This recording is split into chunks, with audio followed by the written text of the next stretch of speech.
Happy Thursday, February 26th, everyone. I'm Justin. And I'm Isabel. Welcome back to Future Ready Today podcast for our families in the Cedar Rapids community. We're celebrating Public Education Week, so it's a perfect time to talk about the backbone of our city, which is our schools. Absolutely, and we're going to dive into some big topics today, including how we staff our buildings, some Clarity Corner deep dives on the budget, and of course, some incredible student achievements. Dr. Lannin kicked things off by honoring the educators and support staff who make our district the school of choice. But she also wanted to pull back the curtain on how we handle staffing. Right. While terms like allocations can sound cold, Dr. Lannin was clear. Staffing is about the teacher who inspires your child. To keep things fair and sustainable, we use a data-driven model that balances two important things. The core allotment. This is based strictly on student enrollment. It's the floor that keeps our district financially stable. And the second part, the backpack of support. This is where we prioritize equity. These are the flexible fundings which are given to principals to address specific building needs like social economic factors or behavioral supports. She also addressed some common anxieties. First, no final decisions have been made while we are still in the dialogue phase. Second, graduation is 100% guaranteed. Every required course will be offered at all high schools. And third, resources follow the students. As populations shift, the district has to move staff to serve every child responsibly. Now let's move on. Let's celebrate a true leader. A huge congratulations to Helen Mackey, who was named Kennedy's Daughters of the American Revolution, or DAR Good Citizen. This isn't just about grades, Justin. To earn this, Helen had to demonstrate 4 specific pillars: leadership, service, dependability, and patriotism. She was recognized at the annual George Washington Tea, representing the best of the best. Congrats, Helen. I like the tea part. That's just fun.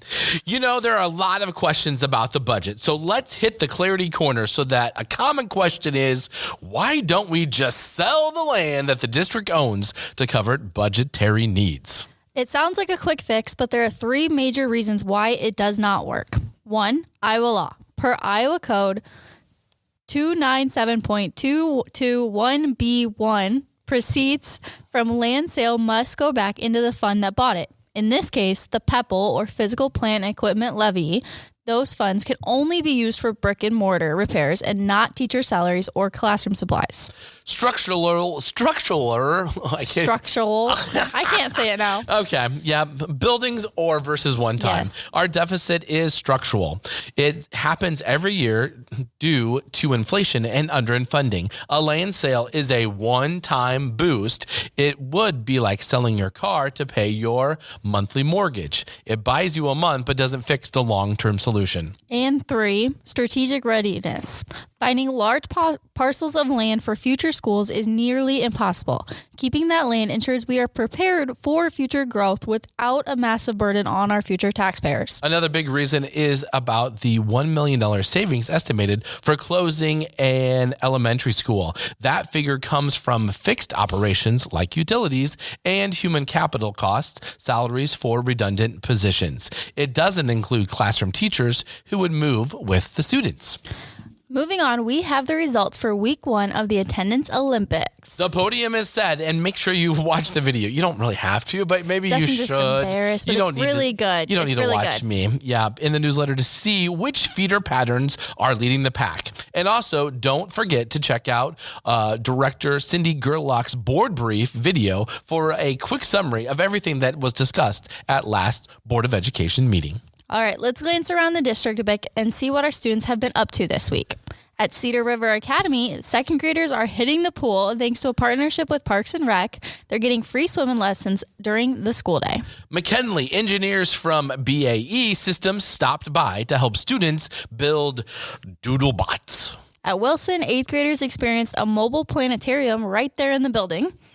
And Cleveland fourth graders were shape detectives using attributes, clues to solve geometric mysteries. At Maple Grove, our youngest learners enjoyed center time with Play-Doh and dinosaurs. And at Jefferson High School, the forensic science class got a hands-on fingerprinting lesson from their school resource officer. Yes. And Hazer. There we go. I was thinking of the name.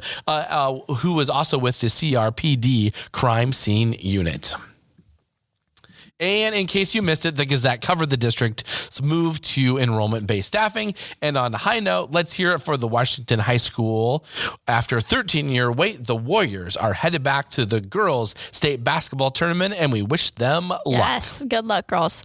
What a way to wrap up the week. Thank you so much for being such a passionate community and for choosing CRCSD. We'll be back next week. Until then, stay future ready.